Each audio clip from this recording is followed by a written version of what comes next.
दोस्तों क्या हो अगर आप किसी प्लेन में सफ़र कर रहे हो और वो प्लेन कभी लैंड ही ना हो।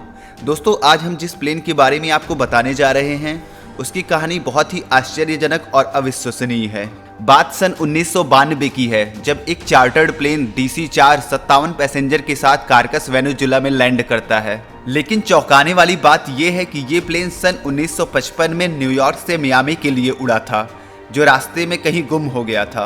और फिर सन 1992 में ये प्लेन कारकस वेनेजुला के एक एयरपोर्ट पे लैंड होता है। लेकिन एयरपोर्ट पे लैंड होने के कुछ ही देर बाद ये प्लेन फिर से हवा में उड़ जाता है और बादलों में कहीं खो जाता है। और इस घटना का मुख्य सबूत रेडियो कम्युनिकेशन सिस्टम में रिकॉर्ड की गई पायलट और कंट्रोल टावर के बीच की वार्तालाप है। एयरपोर्ट के ही कंट्रोल सर्विस वर्कर ने इस इंसिडेंट को अपने आंखों से देखे जाने का दावा किया। इस घटना का सबसे बड़ा सबूत सन 1955 का एक कैलेंडर बना जिसको कि उसी प्लेन के पायलट ने रनवे पर गिरा दिया था प्लेन को दोबारा टेक ऑफ करने से पहले। कंट्रोल टावर के एक कर्मचारी डॉक्टर डेलामोर्टिन ने बताया कि उन्होंने उस प्लेन को देखा, उस प्लेन के पायलट की बातें सुनी और यहाँ तक कि उस प्लेन के पायलट के द्वारा छोड़ा गया वो कैलेंडर भी उनके हाथ में था। और उन्होंने ये भी बताया कि फ्लाइट के पैसेंजर को ये लग रहा था कि वो सन 1955 में है और उन्होंने फ्लोरिडा में लैंड किया है। लेकिन दुर्भाग्यवश इस बात में बिल्कुल भी सच्चाई नहीं थी। पता नहीं ये लोग इतने सालों से कहाँ पे थे।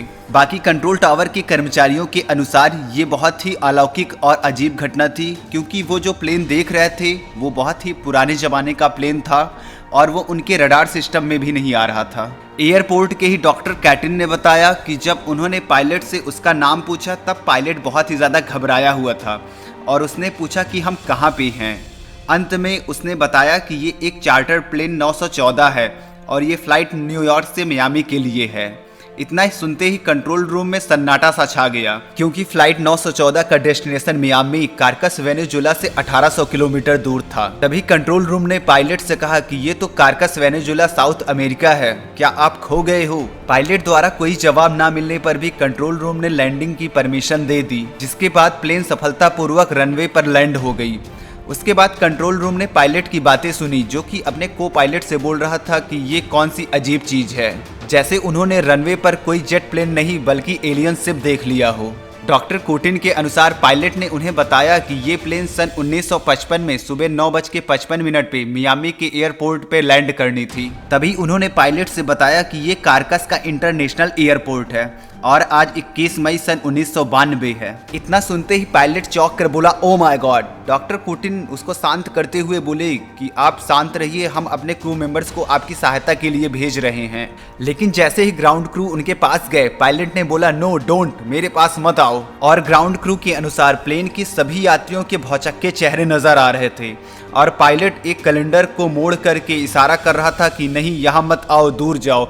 और बाद में वही कैलेंडर रनवे पर गिर जाता है। उसके बाद पायलट ने प्लेन के इंजन को स्टार्ट किया और प्लेन को उड़ा ले गया। इस घटना के बाद गवर्नमेंट ने उस कैलेंडर को और कंट्रोल रूम में हुए उस बातचीत के रिकॉर्डिंग को जब्त कर लिया। दोस्तों इस प्लेन के साथ क्या हुआ था इस बात की पुष्टि तो नहीं हो सकी, लेकिन कुछ जानकार के अनुसार ये प्लेन टाइम लूप में फंस गई थी जो कि सन 1955 से लेकर सन 1992 में आ गई थी। आपका क्या सोचना है दोस्तों, इस बारे में ज़रूर कमेंट करके हमें बताइएगा। वीडियो को लाइक कर दीजिए, अगर अच्छा लगा हो तो चैनल को सब्सक्राइब कर लीजिए। हम आपके लिए ऐसे ही और वीडियोस लेकर आते रहते हैं। Good bye.